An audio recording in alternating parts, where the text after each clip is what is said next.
Hello everyone, my name is Ridor, and today I'm gonna talk about the literary theory, and I'm going to identify what are those types of literary theories. And last, I'm gonna choose one of the literary masterpieces and do the analysis and evaluation. Okay, let's start. So, what is literary theory? Literary theory is a systematic study of the nature of literature and of the methods for the literary analysis. Since 19th century, literary scholarship includes literary theory and consideration of intellectual history, moral philosophy, social prophecy, and interdisciplinary themes relevant to how people interpret meaning. In humanities and modern academia, the latter style of literary scholarship is an offshoot of post-structuralism. Consequently, the word theory became an umbrella term for scholarly approaches to reading texts, some of which are informed by strands of semiotics, cultural studies, philosophy of language, and continental philosophy. Okay, let's move forward to the types of literary theories. First, new criticism. The new criticism definition is a new way of teaching literature by analyzing a work based only on that work's text.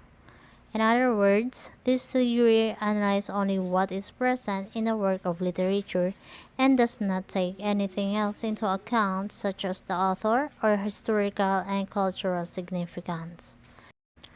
While those who use the theory do not completely disregard the author or background, they are in favor of the idea that everything needed to understand the work is present within it, and that the other factors have very little bearing on or relevance to the meaning of the literature. New criticism arose in the beginning of 20th century in America and Great Britain. This theory utilized taking a close reading of a text, which is dismantling a text and looking at the elements within it, such as symbolism or metaphors, to find the meaning of it, rather than considering the authors of their background as many critics had done prior.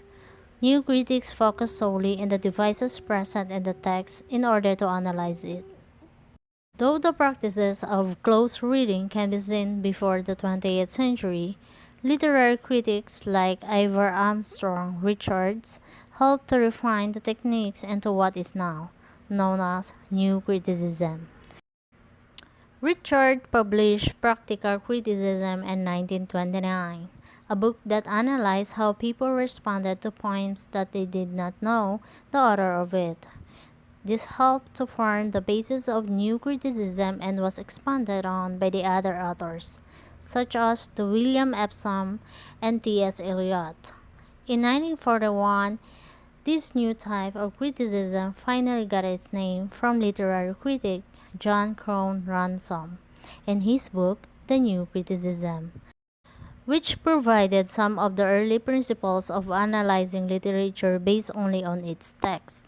Many authors and critics contributed to the ideas of New Criticism, helping it to become one of the most popular methods of the analysis in the mid-20th century.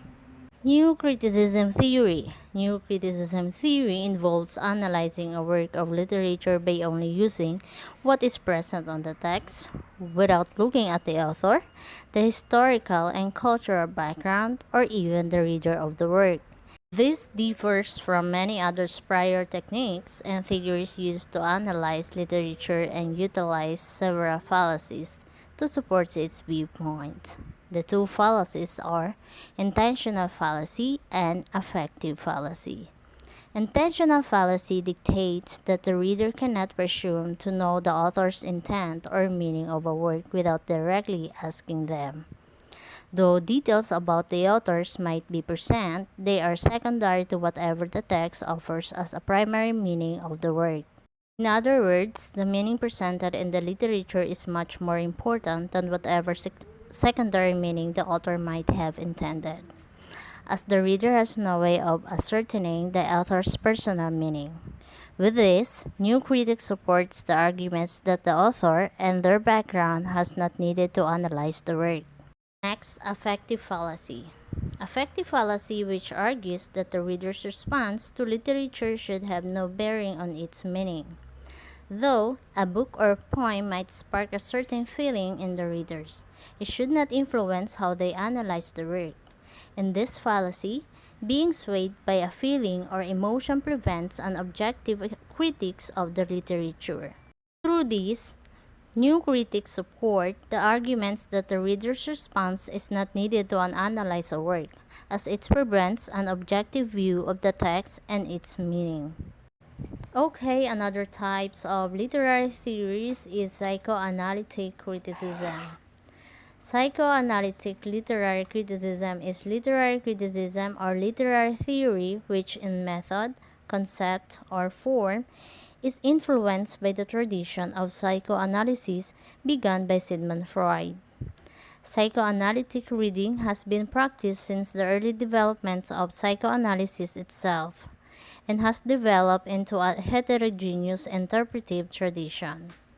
As Céline Soprenant writes, psychoanalytic literary criticism does not constitute a unified field.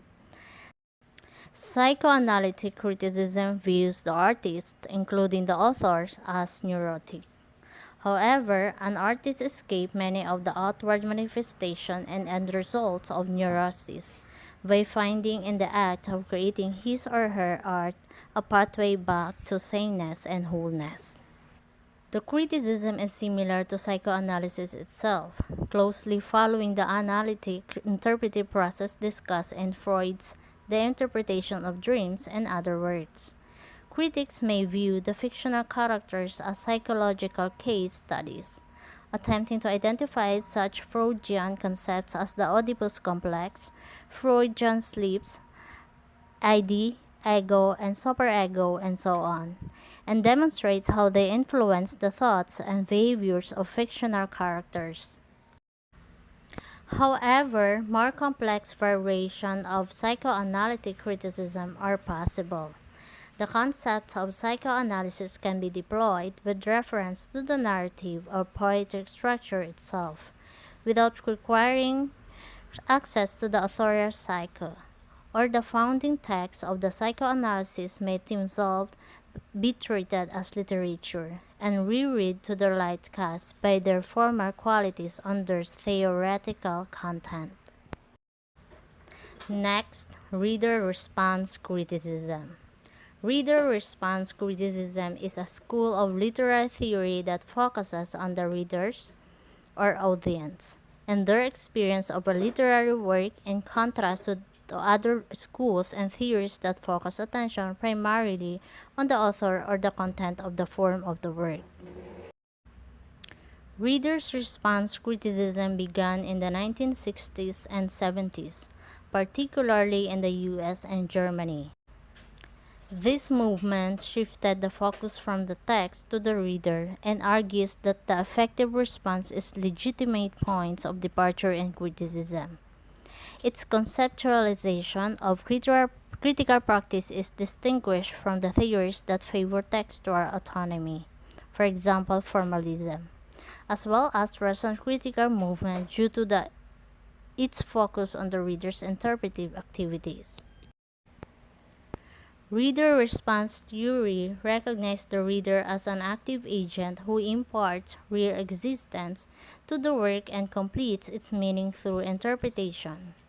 Reader response criticism argues that the literature should be viewed as a performing art in which each reader creates their own, possibly unique, text-related performance. Types of reader response criticism.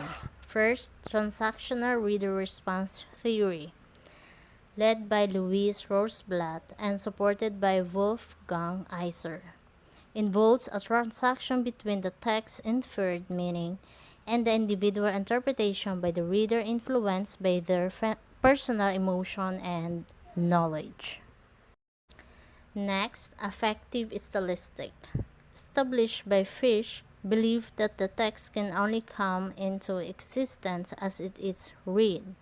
Therefore, a text cannot have meaning independent of the reader. And next, subjective reader response theory.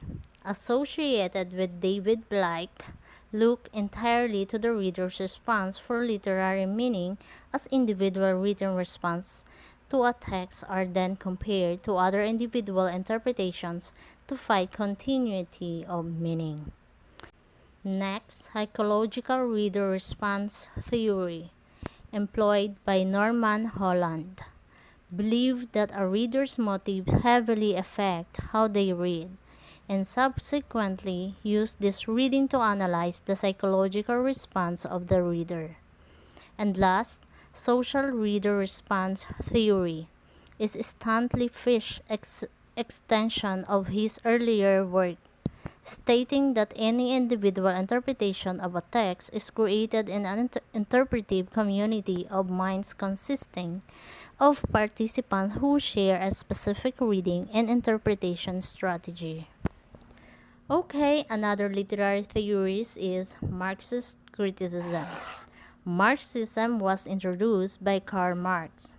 Most Marxist critics who were writing in what could chronologically be specified as the early period of Marxist literary criticism subscribes to what has come to be called vulgar Marxism. In this thinking of the structure of societies, literary texts are one register of the superstructure, which is determined by the economic base of any given society. Therefore, literary texts are a reflection of the economic base rather than the social institution from which they originate for all social institutions, or more precisely, human social relationship, are in the final analysis determined by the economic base. According to Marxists, even literature itself is a social institution and has a specific ideological function, based on the background and ideology of the author. The English literary critic and cultural theorist Terry Eagleton defined Marxist criticism this way. Marxist criticism is not merely a sociology of literature, concerned with how novels get published and whether they mention the working class. Its aim is to explain the literary work more fully, and this means a sensitive attention to its forms, styles, and the meanings. But it also means grasping those forms, styles, and meaning as a product of a particular history. In Marxist criticism, class struggle and relations of production are the central instruments in analysis. Okay, next, New Historicism. New Historicism, a form of literary theory which aims to understand intellectual history through literature and literature through its cultural context, followed the 1950s field of history of ideas and refers to itself as a form of cultural poetics. It first developed in the 1980s, primarily through the work of the critic Stephen Greenblatt, and gained widespread influence in the 1990s.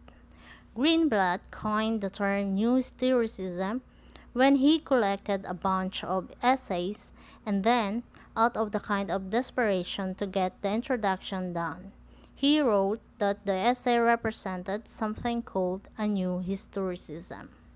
In its historicism and in its political interpretation, New Historicism is indebted to Marxism. But whereas Marxism tends to see literatures as a part of a superstructure in which the economic base manifests itself, New Historicist thinkers tend to take a more nuanced view of power, seeing it not exclusively a class-related but extending throughout society. New Historicism share many of the same theories as with what is often called cultural materialism, but cultural materialist critics are even more likely to put emphasis on the present implication of their study and to position themselves in disagreement to current power structures, working to give power to traditionally disadvantaged groups. Cultural critics also downplay the distinction between high and low culture and often focus predominantly on the production of popular culture. New historicism also has something in common with the historical criticism of Hippolyte Taine, who argued that the literary work is less the product of its author's imaginations than the social circumstances of its creation. The three main aspects of which Taine called race, milieu, and moment. It is also a response to an earlier historicism, practiced by early 20th century critics such as John Livingston Lewis, which sought to demythologize the creative process by re-examining the lives and times of canonical writers. But New Historicism differs from both of these trends in its emphasis on ideology, the political disposition unknown to the author that governs their work. Next types of literary theories is archetypal criticism.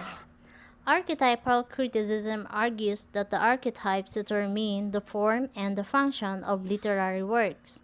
That's a text meaning it's shaped by cultural and psychological myth. Archetypes are the unknowable basic forms personified or concretized in recurring images, symbols, or patterns which may include motifs such as the cast or the heavenly ascent. Recognizable characters types such as the trickster or the hero, symbols such as the apple or snake, or images such as crucifixion. Archetypal criticism gets its impetus from psychologist Carl Jung, who postulated that the humankind has a collective unconscious, a kind of universal psyche, which is manifested in the dreams and myths and which harbors themes and images that will all inherit. Archetypal critics find new criticism too atomistic in ignoring intertextual elements and in approaching the text as if it existed in a vacuum.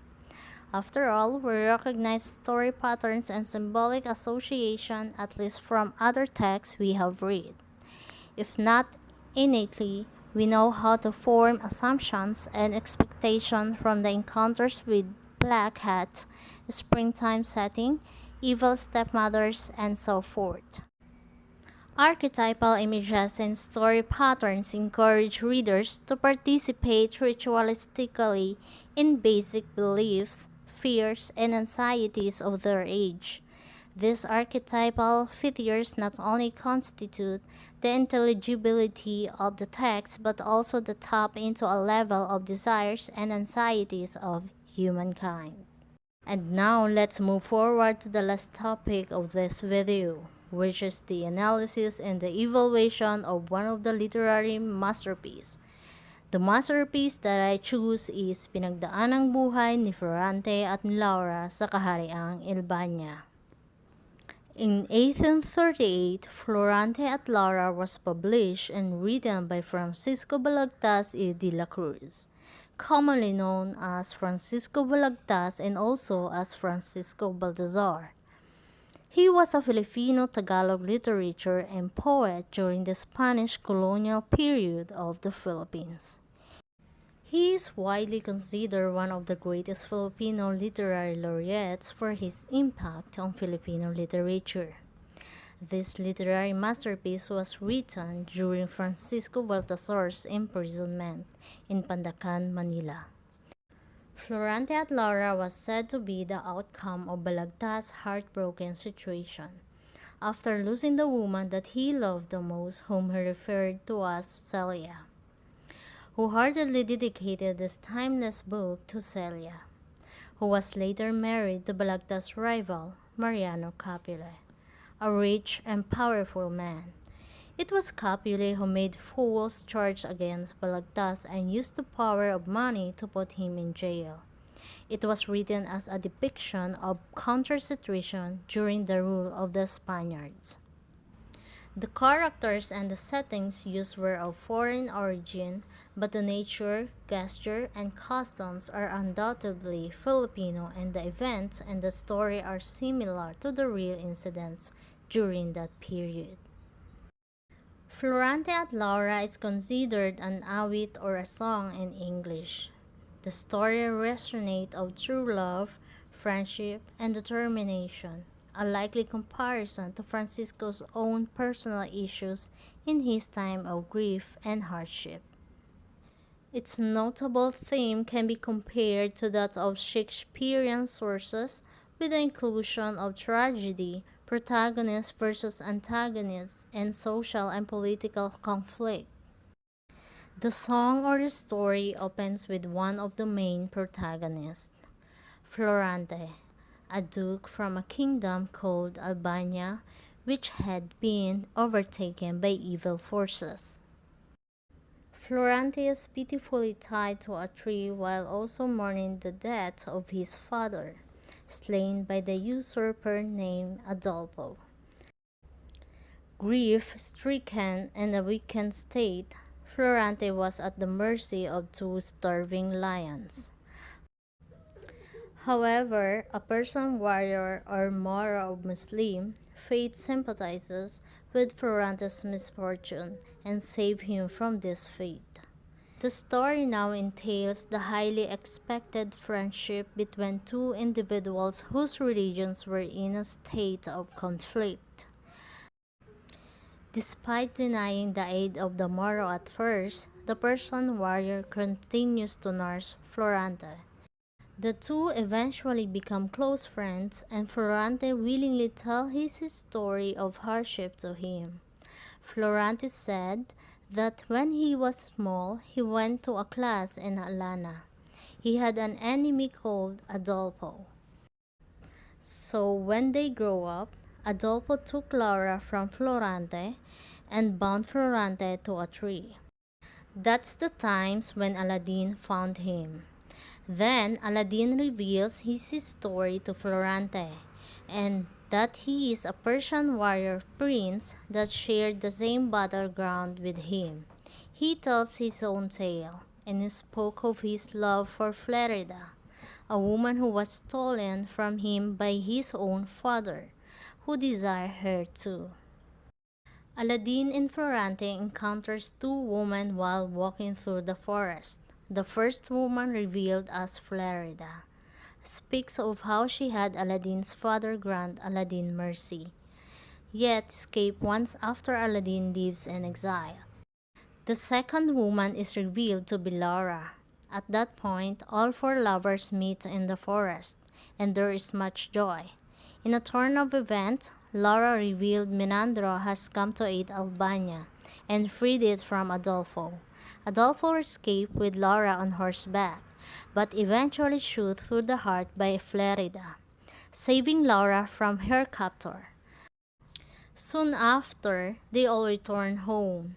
Florante and Laura are declared monarchs of Albania, while Aladdin returns to Persia and becomes the new sultan after his father's death. The epic followed the eventual happy ending as the two kingdoms live in harmony and peace. Florante at Laura, the story does incorporate the conflicting times in the two religions. The story eventually ends with the two kingdoms of different faith living in harmony. What is more significant is the relationship between Florante and Aladdin. Despite their differences, they become close friends, even when they once shared the battlefield of war. Here in this story, the first heroic deed is even done by a Muslim. This strays far from the standard storyline in which the Muslim faith is usually looked at as the antagonist and eventually taken down in justice, usually by those belonging to Christian faith. The plot of this play can most definitely be used today in Philippines in world society by expressing the messages that friendship should have no bound, and that evil can lie within any society of people. This is done by the characters of Aladdin's jealous father and Florante's jealous rival Adolfo. Even today, there are rising resentment of Muslims in the Philippines and in the world. People tend to wrongly put the blame of the acts of a few individuals upon an entire group of people. This should not be the case, as in that group of people there exist good and decent people as any other society. Differences should be set aside, and we should look not at for what a person is on the outside, but rather on the inside. We should hold on to hope and always seek out friendship and love.